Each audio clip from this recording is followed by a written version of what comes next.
Today, we're going to talk today about Mesopotamian religion. But we're going to start off spiraling back to some things we may have learned before. Raise your hand if you can tell me what Paleolithic man used for tools. Tell me. Stone, bone, antler, ivory, and wood. Very good. What is domestication? Domestication.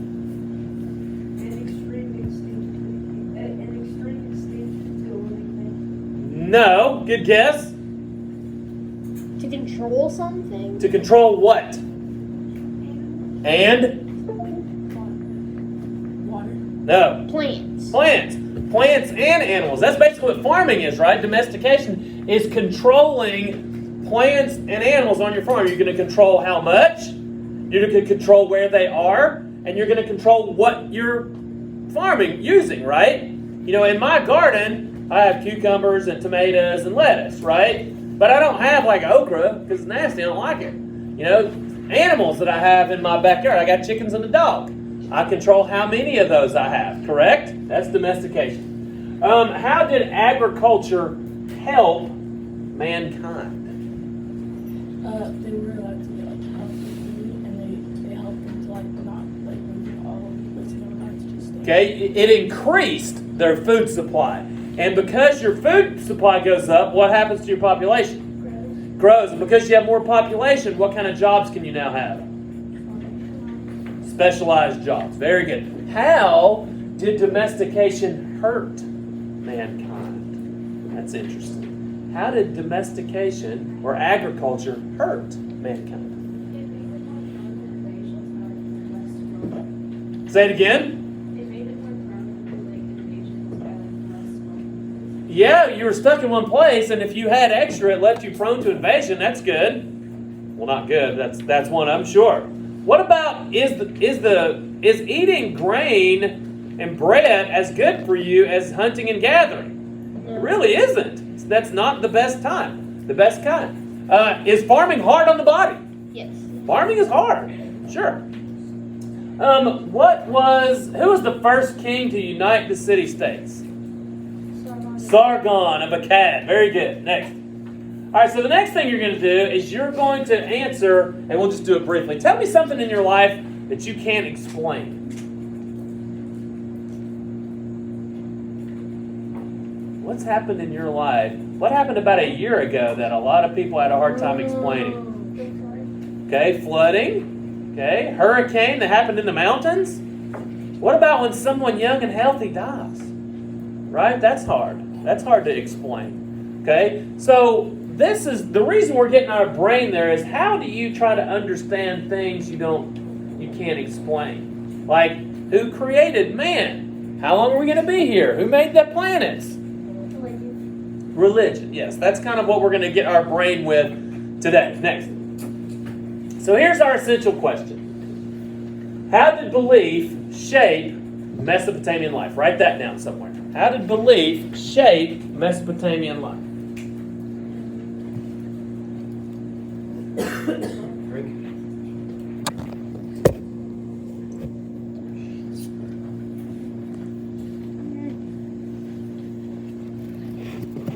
This is standard 610. After today, we'll only have 10 left. Stay behind the camera.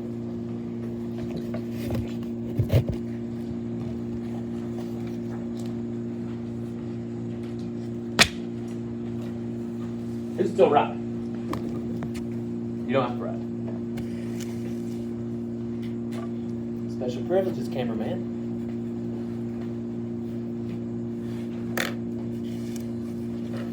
So obviously this is not a question you answer. This is a question that we answer together as class goes by. That's why it's our essential question or our goal question. Next. So what are we doing? We're examining the influence of ancient Mesopotamian beliefs on their lives. Why?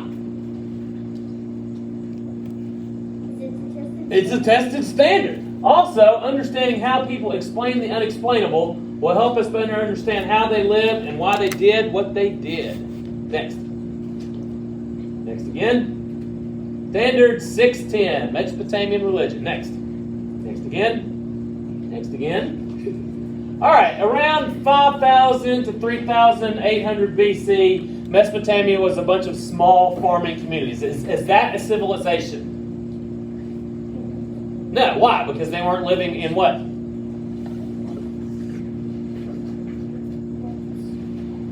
Got to live in big what? Cities. Cities. Got to live in big cities to have civilization. Around 3,800 BC, a king-like ruler in Uruk. Oh, you have urbanization, which means moving to the cities. So now we're starting to have civilization. And a king-like ruler in Uruk, the dominant city in Sumeria at the time. By about 2,900 BC, so about 5,000 years ago, Sumer had developed into a relatively stable collection of over 30 city-states. Sumer is the civilization. We call it Sumer because that was the area. There's about 30 city-states. Did they like each other? No. Did they fight with each other all the time? Yes. Yeah. Stuff to write on this? Everybody good? Next. Yeah. Next again. Next again. Now, there's going to be a lot of information on this that you don't have to write down. I'll tell you when it's time to write stuff down. Okay? All right. So this kind of is what it really looks like. You know, we've drawn our maps that looks like the big fertile crescent, right? It doesn't really look like that. You're only going to see the green near the rivers. Okay, so this is actually kind of what it looks like. So there's Uruk. Next. Next. Next again. The early dynasty period, control shifts to Kish. That's when the Gilgamesh, the Epic of Gilgamesh is written. Gilgamesh is actually a person. They think he's a real person. But they also wrote one of their stories, which we'll talk about next week, or at the very end of the week, called the Epic of Gilgamesh. It talks about him where he kills all these monsters and survives a world-ending flood. Sounds familiar, right? Next. Next again. All right, this is kind of what we talked about the other day. The Agade period. King Sargon builds the famous city of Agade and unites Sumer in the northern region. So here's the first empire. First empire. Controlled by who? Sargon. Next. So what we're going to talk about today. Next again. The Ur-3 period. So we're going to have to write this in. Power shifts to Ur, where Ur-Nammu builds the famous ziggurat temple at Amur.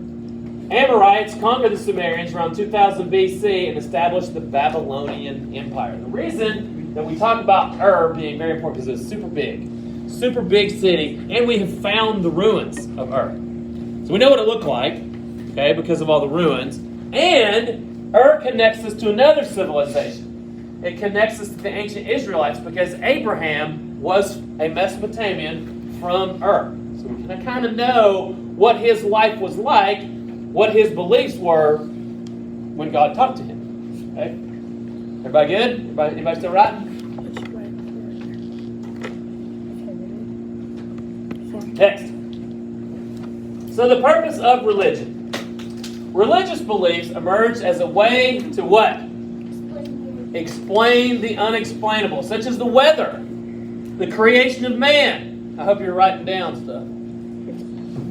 Natural disasters, plagues, but religion also gives comfort to people. Do we still use religion to explain the unexplainable? Sure we do. But do we know a lot of these things that they did not know? We know about the weather, right? We can explain that. We can explain lightning. We can explain the water cycle. We can explain those things.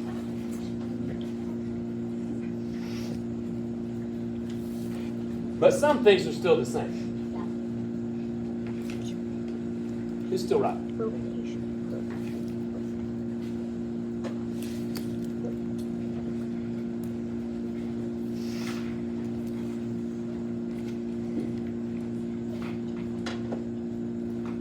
Who's still right? Then when you're done. Done? Done? Okay. Raise your hand up high when you're done.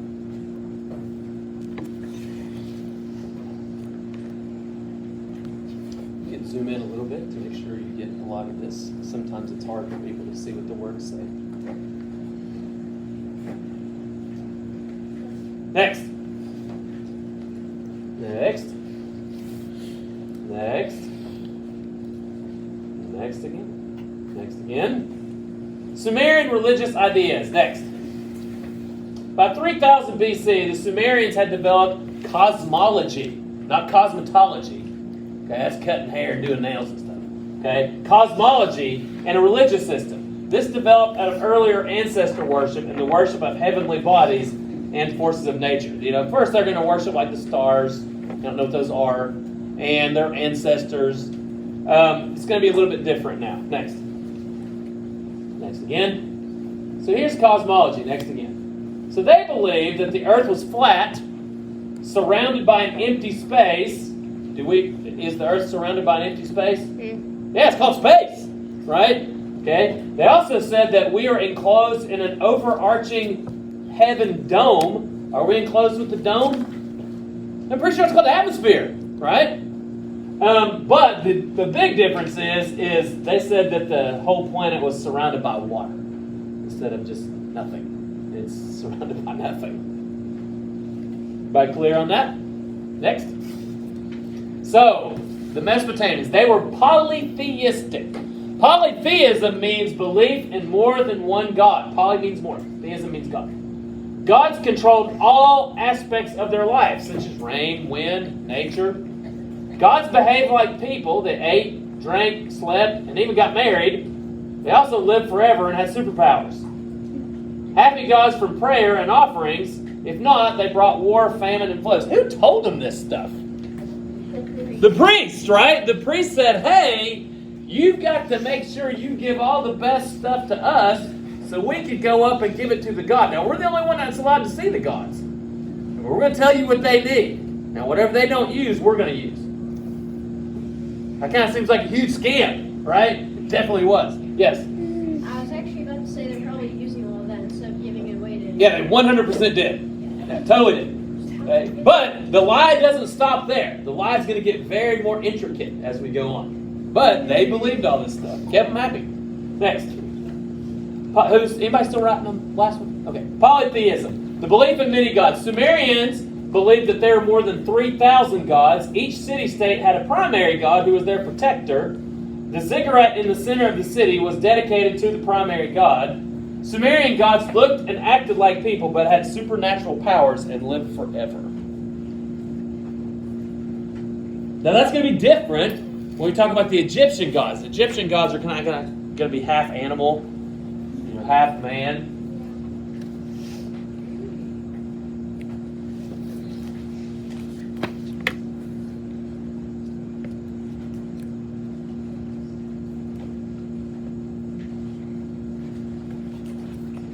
Still right. And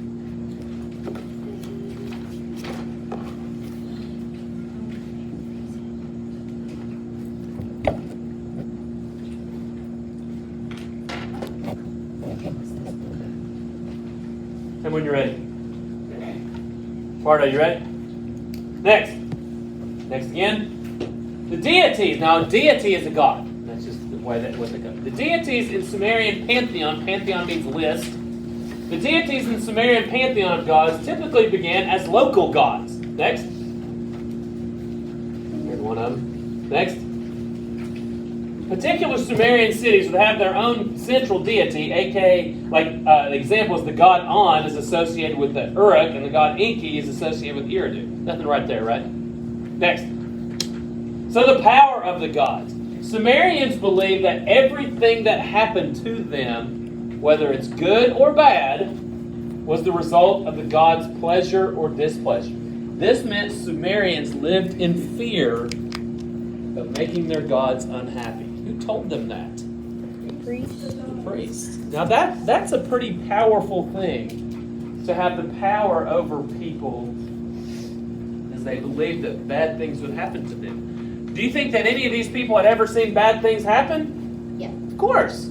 Of course, things that they couldn't, what? Explain. We're going to talk about these guys here in a few minutes. Actually, pretty funny. They're wide open. I'm going to tell you. Who's still writing? Next. Are you still writing? Oh, no. Next. All right, so the happiness of the gods. To keep the gods happy, what'd you have to do? You had to pray all the time. You had to give them gifts of food and drink. Who took it to them? The priest. The priest. And you had to honor them with holy days, like parties. Do you think giving the people a holiday and saying it was in honor of the god kept the people happy and content? Yes. It was very smart to do that. So you're basically controlling what the people do with their time and do with their resources. Is that smart? It is. Is it sinister? It's kind of sinister too, though, right? Anybody know what sinister means? It means bad, right? Evil. Next. Here we go. Praying statues. So we've seen these throughout the presentation. What are these? Praying statues were created to represent people praying to the gods. Now, what makes the gods happy?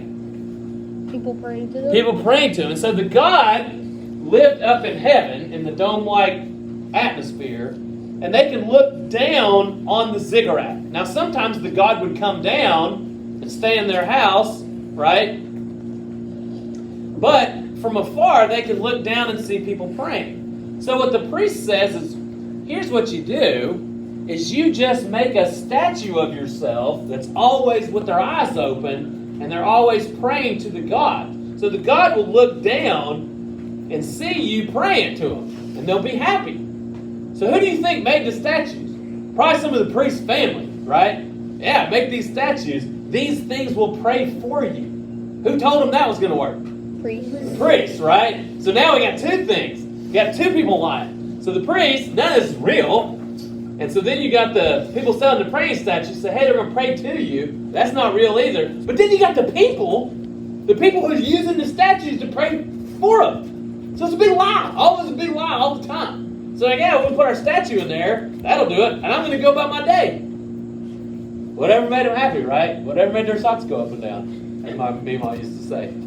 So this is the type of life that Abraham was living when God actually talked to him, if you believe that. So he lived in Ur, which was a moon god. They worshipped the moon god, Udawa or something. And he was out doing what he was supposed to be doing because he had his praying statue, and then God actually talks to him. So, had any of the gods ever talked to him before? No. None of it's real. So imagine what he's thinking. Oh, okay. I'm with you. I would be. So, what did Go ahead. We got a couple more things to answer. Next. Next again. Next again. Next again. Don't worry about that. Keep going. Keep going. So, here's what the Mesopotamians believed. Hit again. According to ancient Sumerian texts, how do we know? Because we found some, right? According to their ancient texts, humans believed that the gods created them to basically be their slaves or their servants. Right? Who told them that? Priests, right? So how is that different to what most Judeo-Christians believe? What do most Jews and Christians believe that in the book of Genesis, why did God create man? It's not for slaves. Anybody think you know? God created man to have friends. Right? If you go back and read it, that's basically what he's saying. Okay? We're just not very good friends. Right? So it's a huge difference from what the Mesopotamians believed. The Mesopotamians believed that you were created to be a slave to the God. You're to work all the time and pray to them all the time and hope they don't burn your house down. Or hope they don't send a plague. Or hope they don't send an earthquake that destroys your city or alters the river. So a very different lifestyle, right? Also, Mesopotamians, anything bad happened to them, was it their fault? No, it was the gods mad at them. Right? Huge difference. Next. Humans created out of the clay of the earth. That sounds familiar. Next. Next again. The chief gods of the Sumerian Pantheon created the rules of Sumerian society, which all people were expected to adhere, because the priest told them to. Next. Guys, and this didn't just happen for about 30 years. This is what they believed for like 4,000 years. This is how they lived their lives. Next. There was a direct link between the existence of the gods and Sumerian morality. Next. So they believed that only the priests could communicate with the gods. Who told them that? Priest. The priests, right? Now, what did the Jews believe? They believed they could talk directly to God, right? Christians believe that too. That's a huge difference. They told them what the gods wanted and ran the temples. How convenient. Temples were known as ziggurats, and the largest was 7 stories tall. How do we know? Because we found them. There's about 90 of them. They were filled with paintings and statues, and they used the farmland around there. They would use the ziggurat for storage of grain, keep it dry and cool.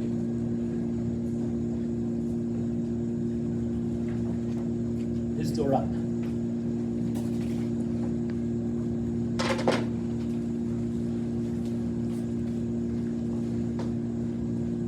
It's still right.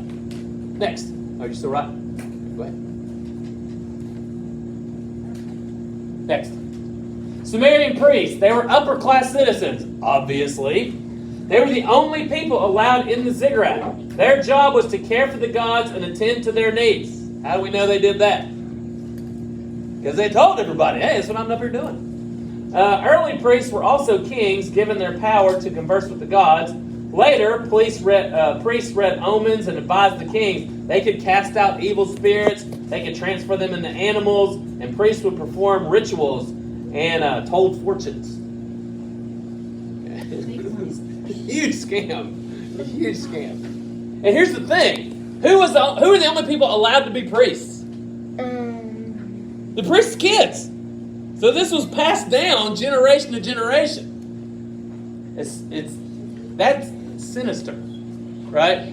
Did it work? It did work. Did it help maintain order in society? Of course it did. Did it help maintain the people being happy and satisfied and productive? Of course it did. Was it right? No. Probably not. But what do we know? What do we care?